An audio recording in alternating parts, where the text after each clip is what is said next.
नमस्कार, दिन भर की बड़ी खबरों में आपका स्वागत है। मैं हूं आपके साथ अंशिता। आज इस बुलेटिन में बात होगी प्रधान के इस्तीफे पर मोदी सरकार को मिले अल्टीमेटम की, राम मंदिर चढ़ावा चोरी मामले में हुए पीएम के करीबी के इस्तीफे की, देखेंगे बतौर नेता प्रतिपक्ष क्या रहा राहुल गांधी का रिपोर्ट कार्ड, कैसे उद्धव ठाकरे की पार्टी को खत्म करने की रची जा रही साजिश, जानेंगे एनसीईआरटी किताबों में हुए बदलाव पर क्यों छिड़ा विवाद, और बुलेटिन के आखिर में देखेंगे जाने माने कार्टूनिस्ट इरफान की किस खबर पर पड़ी तिरछी नजर। लेकिन दिन भर की तमाम बड़ी खबरों से पहले एक नजर आज की सुर्खियों पर।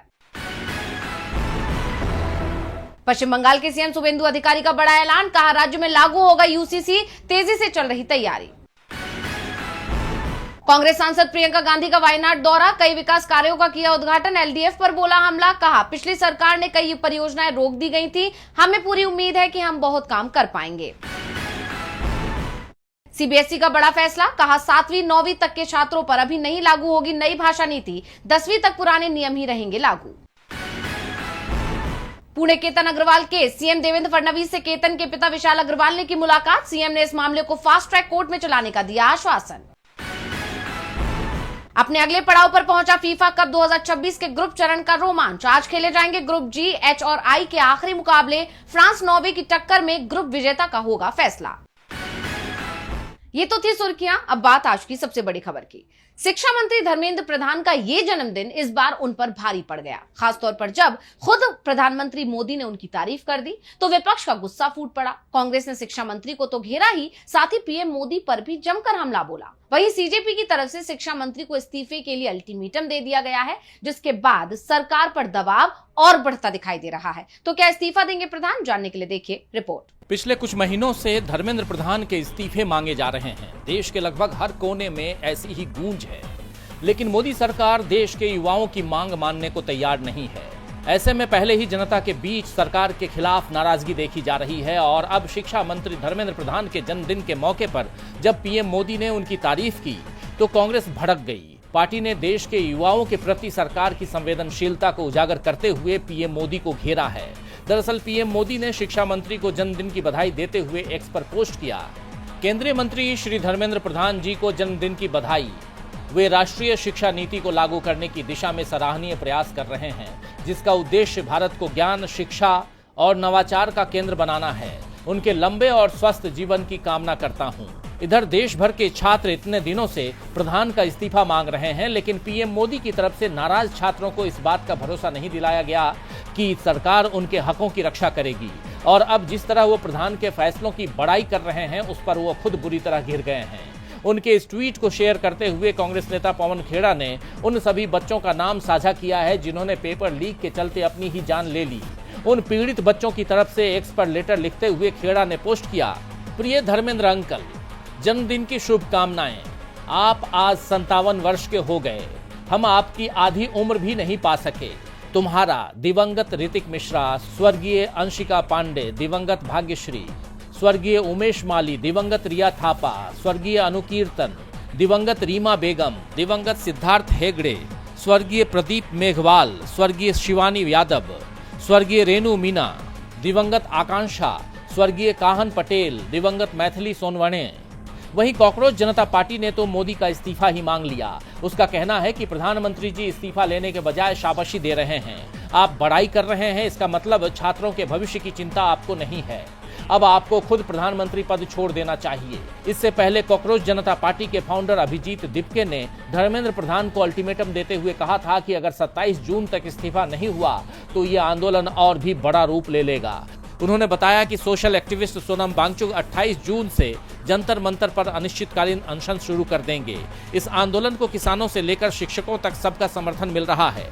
यही वजह है कि अब सरकार पर भी दबाव बढ़ता जा रहा है। धर्मेंद्र प्रधान के इस्तीफे को लेकर मोदी सरकार पर दबाव बढ़ता नजर आ रहा है, तो राम मंदिर चढ़ावा चोरी मामले में 2 इस्तीफे की भी खबर आ रही है। पहले तो विपक्ष के दबाव में सरकार ने एसआईटी का गठन किया, जांच के बाद 8 लोगों पर एफआईआर की गई और उन्हें गिरफ्तार भी कर लिया गया, लेकिन अब इसमें खुद बीजेपी फंसती हुई दिखाई दे रही है। तो कैसे राम मंदिर से चढ़ावा चोरी के मामले में बढ़ रही है बीजेपी की मुश्किलें, जानेंगे रिपोर्ट में।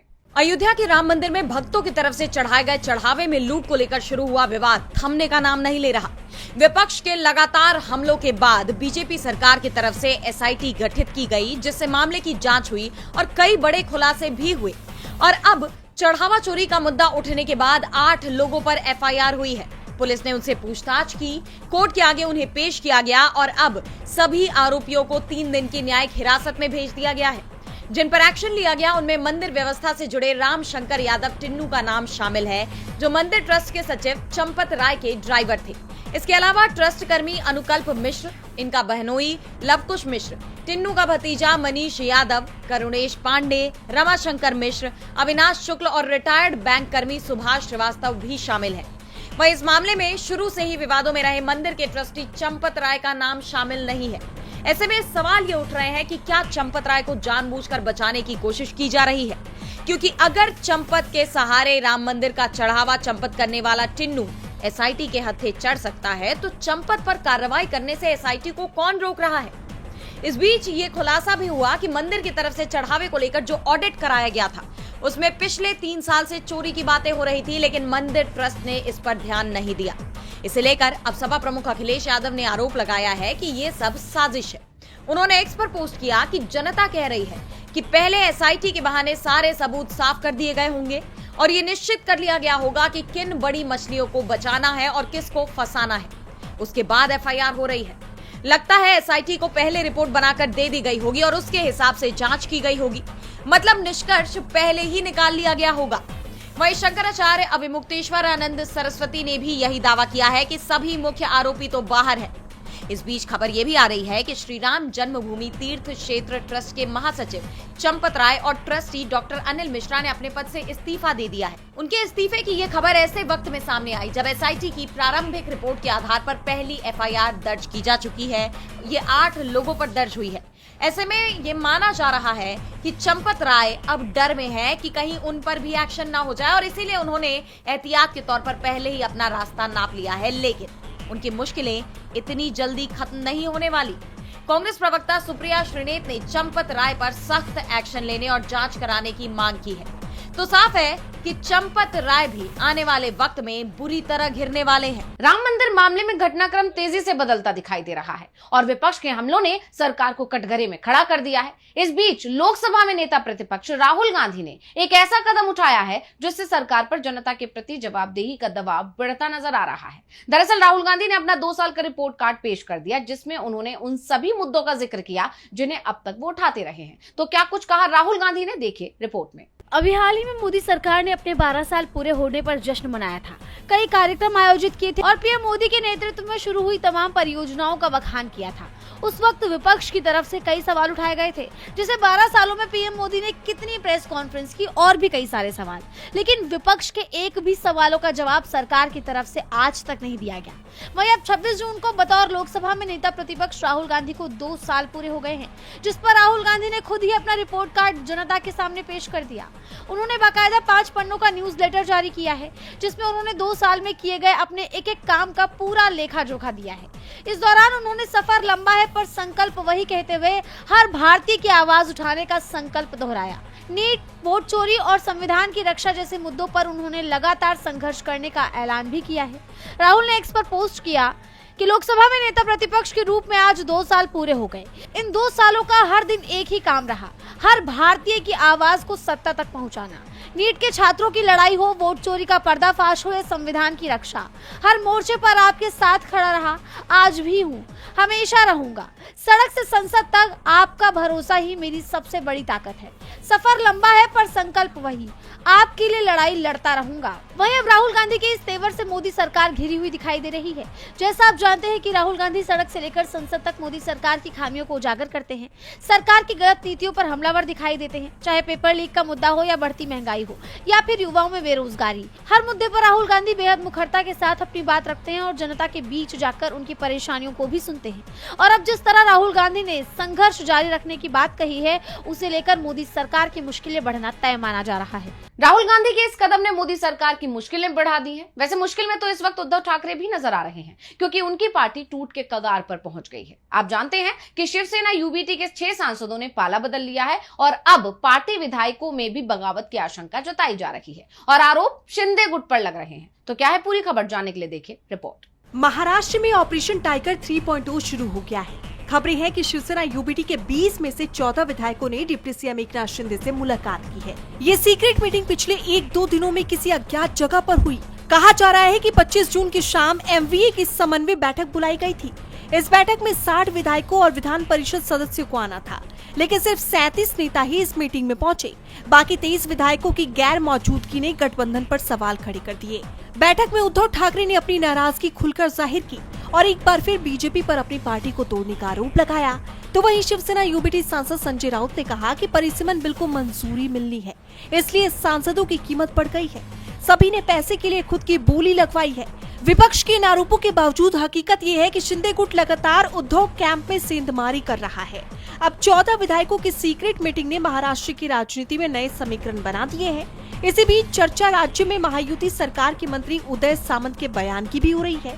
दरअसल उन्होंने कहा कि हम सभी सांसदों और विधायकों का स्वागत करेंगे, क्योंकि उनको पता चल गया है कि उप मुख्यमंत्री एकनाथ शिंदे का जो नेतृत्व है वो आगे जाकर उनको ताकत दे सकता है। यानी कुल मिलाकर देखा जाए तो बीजेपी राज्य में शिवसेना यूबीटी को तोड़ने की कोशिश में एड़ी चोटी का जोर लगा रही है, जिसे लेकर सियासी पारा हाई है। महाराष्ट्र की सियासत में बवाल मचा हुआ है तो विवादों में एनसीईआरटी आ गई है। दरअसल कक्षा 9वीं की राजनीतिक विज्ञान की नई किताब में 1975 के आपातकाल, चुनाव आयोग, एसआईआर, महिला आरक्षण और मनुस्मृति जैसे विषयों को विस्तार से शामिल किया गया है, जिसे लेकर विपक्षी दलों का कहना है कि इस कदम से एक खास एजेंडे को आगे बढ़ाया जा रहा है। तो इस बदलाव पर इतना क्यों मचा है बवाल, जानने के लिए देखिए रिपोर्ट। एनसीईआरटी की नई किताब सामने आते ही सियासत गर्मा गई है। कक्षा 9वीं की राजनीतिक विज्ञान की संशोधित किताब में सबसे बड़ा बदलाव 1975 के आपातकाल को लेकर किया गया है। किताब में एक नया अध्याय जोड़ा गया है, जिसमें बताया गया है कि किस तरह तत्कालीन प्रधानमंत्री इंदिरा गांधी की सिफारिश पर देश में आपातकाल लागू हुआ, मौलिक अधिकारों को निलंबित कर दिया गया, प्रेस पर सेंसरशिप लगाई गई और विपक्षी नेताओं को जेल भेजा गया। इसी किताब में चुनाव आयोग, स्पेशल इंटेंसिव रिवीजन यानी एसआईआर, महिला आरक्षण और मनुस्मृति जैसे विषयों का भी उल्लेख किया गया है। लेकिन दूसरी तरफ संविधान की प्रस्तावना और धर्मनिरपेक्षता से जुड़े कुछ पुराने संदर्भ हटाए जाने की खबर ने एक नए विवाद को जन्म दे दिया। विपक्ष का आरोप है कि सरकार इतिहास को अपनी सुविधा के हिसाब से पेश कर रही है। इसी कड़ी में कांग्रेस सांसद प्रियंका गांधी ने तो ये तक कह दिया कि वे इसके पक्ष में बिल्कुल नहीं है। उन्होंने कहा कि मुझे लगता है कि राजनीतिक विचारधारा या राजनीतिक निर्णयों के मुताबिक पाठ्यक्रम को बदलने का ये काम, मैं हकीकत में इसके पक्ष में नहीं हूँ। I am not really in favor of that. I think the syllabus should be balanced despite whatever the ideological leanings of the government and all that.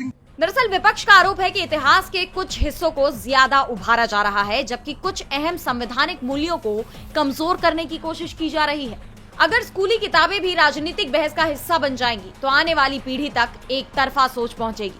फिलहाल ये मामला लगातार गर्माता जा रहा है। एनसीईआरटी किताबों में बदलाव को लेकर गंभीर सवाल उठ रहे हैं, तो सवाल उत्तर प्रदेश में पंचायत चुनाव को लेकर भी उठ रहे हैं। इलाहाबाद हाई कोर्ट ने पंचायत चुनाव टालने और ग्राम प्रधानों को प्रशासक बनाए जाने के फैसले पर योगी सरकार को कड़ी फटकार लगाई है, जिस पर सपा प्रमुख अखिलेश यादव ने भी बीजेपी पर करारा तंज कसा है। देखिए रिपोर्ट। उत्तर प्रदेश की पंचायतों का कार्यकाल 26 मई को खत्म हो चुका है, लेकिन सरकार ने चुनाव कराने की जगह 25 मई को आदेश जारी कर मौजूदा ग्राम प्रधानों को ही प्रशासक नियुक्त कर दिया। इसी फैसले को इलाहाबाद हाई कोर्ट में अरविंद राठौर की तरफ से चुनौती दी गई, जिस पर 26 जून को सुनवाई के दौरान हाई कोर्ट ने सरकार के रुख पर कड़ी नाराजगी जताई और कहा कि ग्राम प्रधानों को प्रशासक के रूप में बने रहने की इजाजत नहीं दी जा सकती। कोर्ट ने दो टूक कहा कि पंचायत चुनाव टालना असंवैधानिक है और प्रशासकों की नियुक्ति डिवीजन बेंच के पहले आदेश का उल्लंघन है, जो अदालत की अवमानना की श्रेणी में आ सकता है।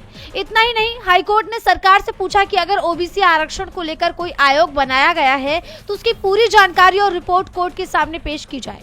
साथ ही ये भी स्पष्ट किया जाए कि पंचायत चुनाव आखिर कब तक कराए जाएंगे। कोर्ट से सरकार को लगी इस फटकार के बाद सपा प्रमुख अखिलेश यादव ने भी बीजेपी पर तंज कसते हुए एक्स पर पोस्ट किया, भाजपा बनने चली थी सयानी, निपट गई उसकी ही कहानी, भाजपा किसी घाट की नहीं रही। बताते हैं इस मामले की अगली सुनवाई 13 जुलाई को दोपहर 2 बजे से होगी, जिस पर सबकी नजरें टिकी हुई हैं। योगी सरकार को इलाहाबाद हाईकोर्ट से फटकार लगी है तो सुप्रीम कोर्ट में भी तमाम राज्य कटघरे में नजर आ रहे हैं। देश में हर साल सड़क हादसों में करीब 1,77,000 लोगों की जान जा रही है, जिसे लेकर सुप्रीम कोर्ट ने राज्यों को कई अहम निर्देश दिए थे। लेकिन हकीकत ये है कि आज भी देश के ज्यादातर राज्यों में काम अधूरा है, जिसे लेकर कोर्ट में एक रिपोर्ट पेश की गई है। क्या कुछ है इस रिपोर्ट में, जानने के लिए देखिए रिपोर्ट। सड़क हादसे के बाद का पहला 1 घंटा यानी गोल्डन ओवर। डॉक्टरों के मुताबिक अगर इस दौरान घायल को सही इलाज मिल जाए तो उसकी जान बचने की संभावना काफी बढ़ जाती है, लेकिन देश में यही सबसे बड़ी कमी बनी हुई है। हाल ही में सुप्रीम कोर्ट ने राज्य को एक समान 112 इमरजेंसी नंबर, जीपीएस वाली एम्बुलेंस, ट्रॉमा रजिस्ट्री, गुड सैमरिटन कानून और रेस्क्यू प्रोटोकॉल जैसी जरूरी व्यवस्थाएं लागू करने का आदेश दिया था। लेकिन रिपोर्ट बताती है कि ज्यादातर राज्यों ने अभी तक इन निर्देशों को पूरी तरह लागू नहीं किया। देश में सड़क हादसों से होने वाली हर 3 में से 2 जानें सिर्फ 8 राज्यों में होती हैं। इनमें उत्तर प्रदेश, महाराष्ट्र, बिहार, राजस्थान, मध्य प्रदेश, तमिलनाडु, कर्नाटक और आंध्र प्रदेश शामिल है। लेकिन इन राज्यों में भी कई जरूरी सुविधाएं अब तक अधूरी हैं। हैरानी की बात तो ये है कि कई राज्यों में आज भी सभी इमरजेंसी सेवाएं 112 नंबर से ही नहीं जुड़ी हैं। कई जगह एम्बुलेंस की रियल टाइम ट्रैकिंग नहीं होती, तो कहीं ट्रॉमा रजिस्ट्री ही मौजूद नहीं है, यानी हादसे के बाद मरीज को कब उठाया गया, कब अस्पताल पहुंचाया और इलाज में कितना समय लगा, इसका पूरा रिकॉर्ड तक नहीं रखा जाता। सुप्रीम कोर्ट पहले ही साफ कर चुका है कि सड़क हादसे में घायल की मदद करने वाले व्यक्ति से पुलिस या अस्पताल बेवजह पूछताछ नहीं कर सकते। इतना ही नहीं, घायल को समय पर अस्पताल पहुंचाने वाले व्यक्ति को 25,000 रुपए तक का इनाम देने का भी प्रावधान है। लेकिन इसके बावजूद कई राज्यों में मदद करने वालों के लिए शिकायत निवारण व्यवस्था तक नहीं बनाई गई है। नीति आयोग और एम्स की रिपोर्ट भी बताती है कि सड़क हादसों में करीब 30% जानें सिर्फ इलाज मिलने में देरी की वजह से जाती हैं। यानी कानून भी है, सुप्रीम कोर्ट के आदेश भी हैं, लेकिन अगर जमीन पर व्यवस्था ही अधूरी रहे तो हादसे के बाद की लड़ाई में कई जिंदगियां समय से पहले हार जाती हैं। अब देखने वाली बात ये होगी कि क्या राज्य सरकारें ट्रॉमा केयर सिस्टम को मजबूत बनाकर सड़क हादसों में जान गंवाने वालों की संख्या कम कर पाएगी या नहीं। और बुलेटिन के आखिर में देखेंगे जाने माने कार्टूनिस्ट इरफान की किस खबर पर पड़ी तिरछी नजर।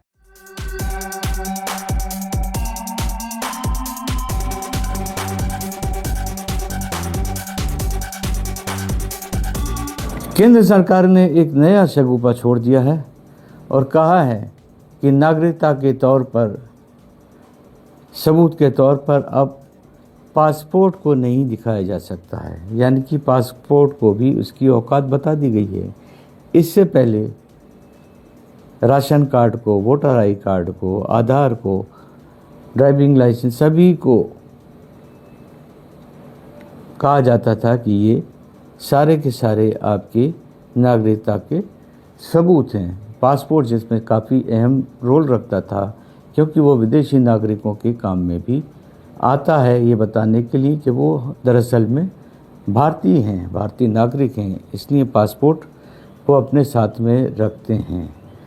लेकिन उसको भी अब ठिकाने लगा दिया गया है। वैसे भी आज की सरकार के टाइम में किसी की भी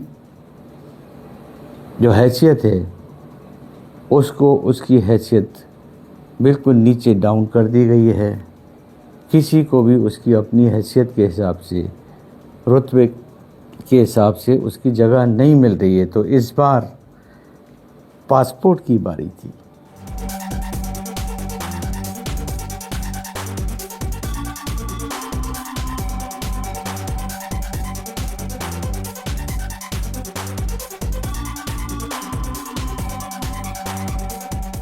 बहुत बहुत शुक्रिया इरफान जी। तो आज इस बुलेटिन में इतना ही। आप देखते रहिए डीवी लाइव। नमस्कार।